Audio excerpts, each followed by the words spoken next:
हाँ जी। तो जय श्री राम। कैसे हैं आप सब? तो अब आप ये सोच रहे होंगे कि ये आवाज कहाँ से आ रही है। पहला तात्पर्य तो ये कि आप इतना मत सोचिए। दूसरा कि ये आवाज मेरी है। और अब आप ये सोच रहे होंगे कि मैं कौन हूँ। तो मुझे आप इस कहानी को समझाने वाला अपना दोस्त मान सकते हैं या फिर इस कहानी का साथी। तो आइए अब आगे बढ़ते हैं और इस कहानी के बारे में जानते हैं कि ये जो कहानी है शिवा गोसाई ने क्यों लिखी है और वो हमें इससे क्या समझाना चाहते हैं। तो आइए पहले हम इस कहानी को थोड़ा देख लेते हैं।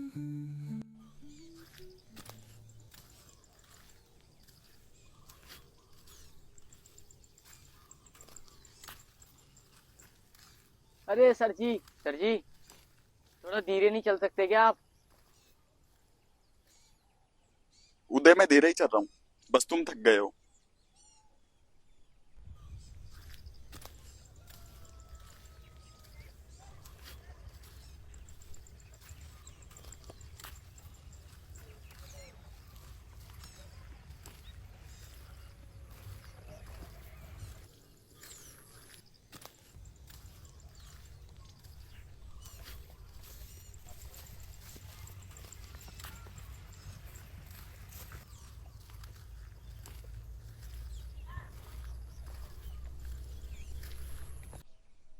अरे सर जी, 1.5 घंटे से हम चल ही रहे हैं। बच्चे की जान लोगे क्या? थोड़ा रुकते हैं हम, और मुझे पानी भी पीना है। तुम्हारा कुछ नहीं हो सकता। ठीक है, रुकते हैं।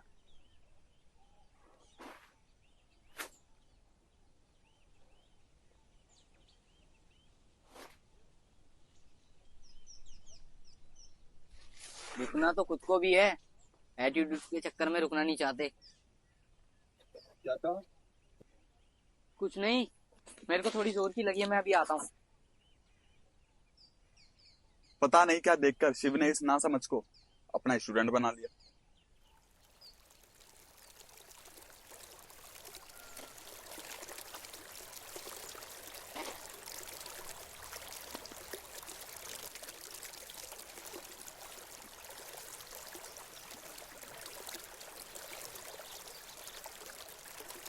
तुम्हारा हो गया हो तो चले। हाँ हाँ, बस 1 मिनट।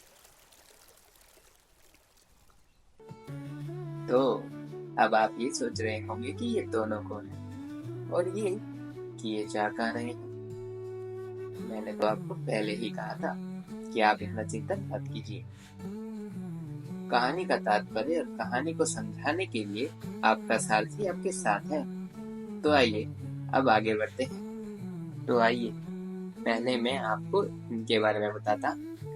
इनका नाम चैतन्य है और ये है आत्मा स्तंभ के 10 महान गुरुओं में से एक। अब आप ये सोच रहे होंगे कि ये आत्मा स्तंभ क्या है, तो इसके बारे में हमें आगे पता चलेगा। तब तक के लिए हम कहानी के मुख्य किरदार को जानते हैं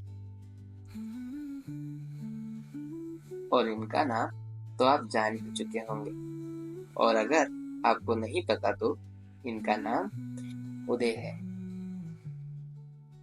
और ये थोड़े नटखट किस्म के हैं और ये अपनी मनजी ही करते हैं और इनसे सावधानी बरतना आवश्यक है। तात्पर्य कि ये अपनी मन की करते हैं। तो आइए अब हम कहानी पे वापस चलते हैं।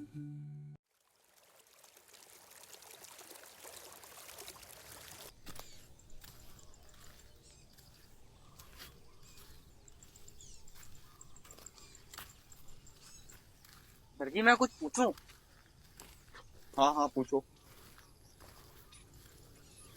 मैं पूछना चाह रहा था कि आपने कहा था कि मेरे गुरु 10 महान गुरुओं में से सबसे ज्यादा ताकतवर है। इसमें कोई शक नहीं। ऐसा कभी हुआ है कि वो भी किसी से हारे हो? हाँ, अच्छा सवाल है। देखा जाए तो तुम्हारे गुरु बहुत ताकतवर है, पर एक था जो तुम्हारे गुरु को हमेशा से ही मारना चाहता था, और उसके पास भी तुम्हारे गुरु जितनी ही ताकत थी पर अब देखा जाए तो तुम्हारे गुरु से ज्यादा ताकत है।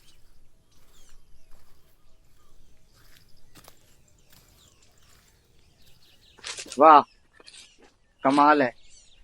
फिर उसने कभी मेरे गुरुजी पर हमला किया या गुरुजी को मारना चाहा? हाँ, कई बार, पर अब उसने सब कुछ छोड़ दिया है। और हाँ, एक और कमाल की बात, अभी हम उनसे ही मिलने जा रहे हैं। क्या आपका दिमाग तो ठीक है? जब वो हमारे गुरुजी को मारने की सोच ही सकता है तो हम दोनों को क्यों ही छोड़ेगा? सुनिए, घर चलते हैं।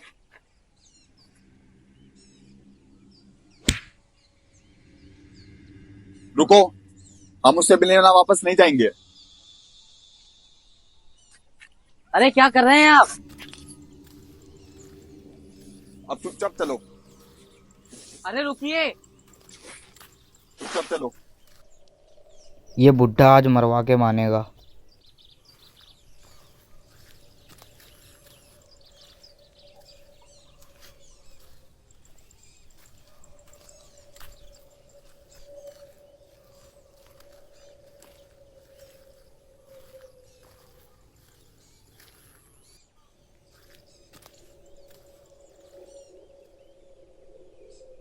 गुरुजी, अब हम यहाँ पे क्यों रुके हैं?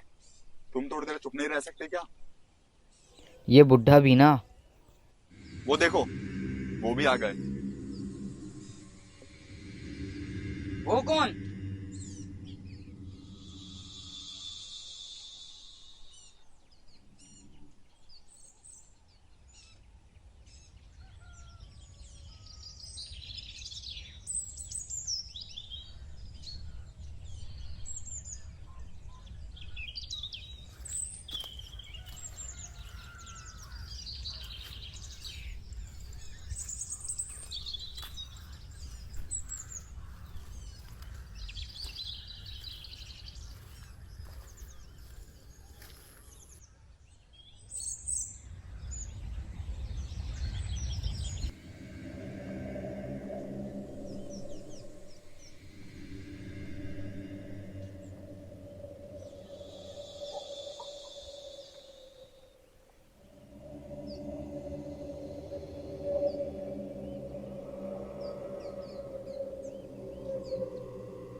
तो आखिरकार तुम लोगों को मेरी जरूरत पड़ ही गई।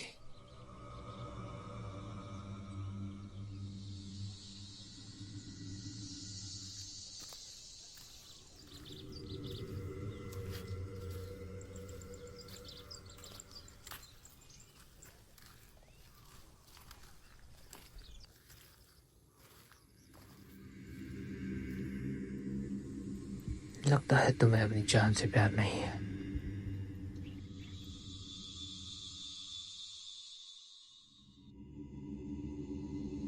अगर अपनी जान से प्यार है तो लौट जाओ, दोबारा नहीं कहूंगा। तो अब आप ये सोच रहे होंगे कि ये व्यक्ति कौन है और ये इन दोनों इससे मिलने क्यों आए हैं। देखिए, अभी तक तो कहानी के बारे में हम दोनों ही नहीं जानते। क्या पता समय के गर्भ में क्या छुपा हो। तो हम सिर्फ निस्वार्थ भाव से कर्म कर सकते हैं, क्योंकि समय कभी नहीं रुकता। यदि आज बुरा है तो कल शायद अवश्य अच्छा होगा। आप सिर्फ निस्वार्थ भाव से कर्म कीजिए और वही आपके हाथ में है, क्योंकि फल की चिंता आप मत कीजिए। अगर फल आपको चाहिए तो कर्म भी करना होगा। तो आज कर्म कीजिए। क्षमा कीजिएगा, अब मेरा समय हो चला है।